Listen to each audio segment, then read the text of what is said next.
الله الله الله الله يا حبيب رزق يا ولي الله الله الله الله الله يا حبيب رزق Dalwa mana Dalwa?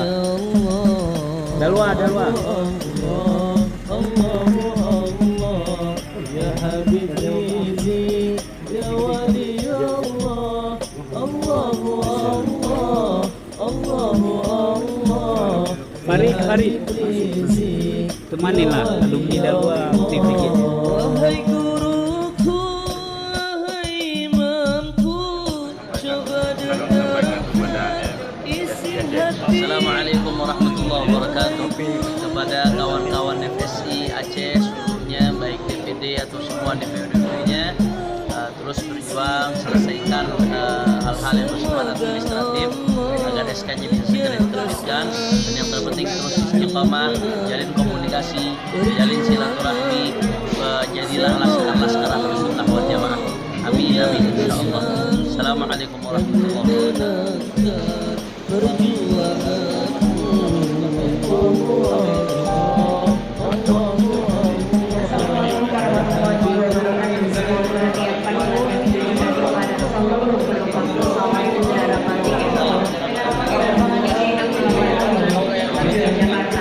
Dipersilakan masuk ke sawah udara melalui pintu nomor 2. Terima kasih. Attention please. For all passengers of Batik Air on flight number ID 6897 tujuan Jakarta, please go back to gate number 3.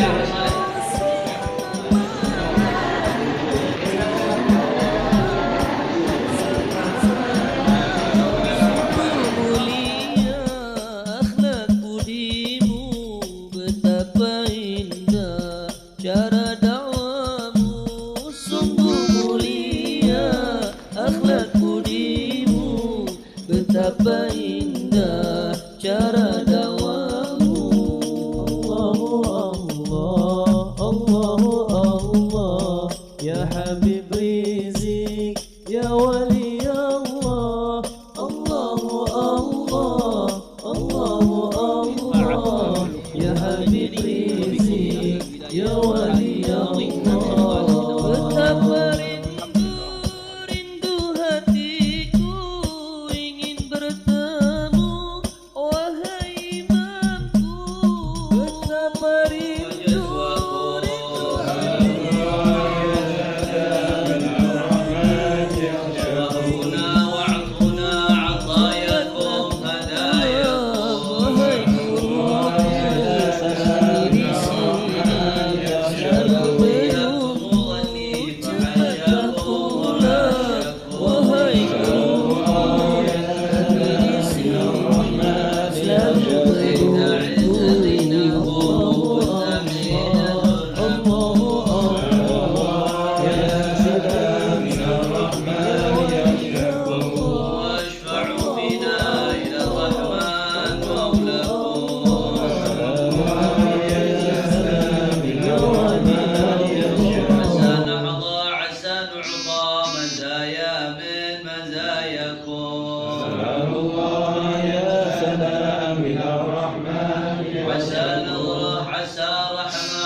Assalamualaikum ya wali Allah ya arifan billah. Assalamualaikum ya Habib Abu Bakar bin Husain al-Faqih وجميع من دفن حوله وأهل تربته.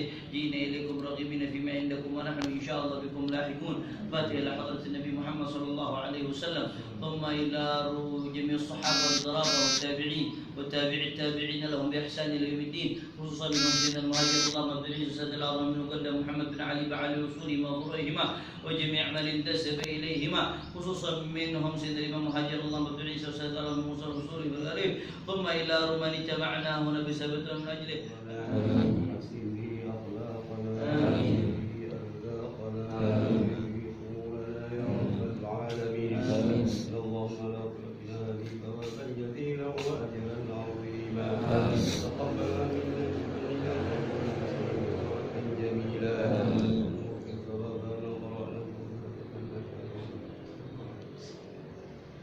إلى حضرة النبي صلى الله عليه وسلم.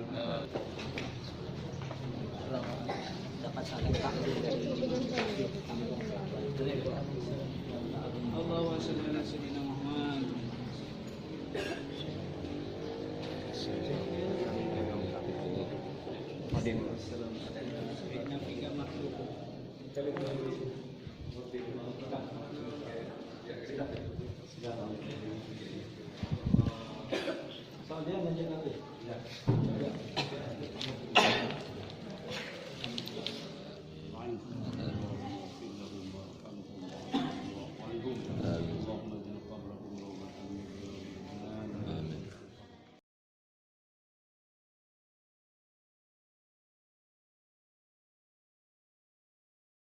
Assalamualaikum warahmatullahi wabarakatuh. Kepada kawan-kawan FSI Kota Langsa dan semua ikhwan FSI di seluruh Nangro Aceh Darussalam, begitu pula kawan-kawan FPI, terus berjuang al-istiqamah khairum min alfi karamah. Kemudian di sisi Allah Subhanahu wa taala bukan diketahui dengan karomah bisa sholat di atas air, bisa terbang, bukan itu tolak ukurnya. Tapi kapan kau istiqamah, maka di situ Allah Subhanahu wa taala telah memuliakan. Terus lanjutkan perjuangan jalan Allah Subhanahu wa taala, insyaallah Allah akan memberikan pertolongan untuk kita. Assalamualaikum warahmatullahi wabarakatuh. Takbir. Allah.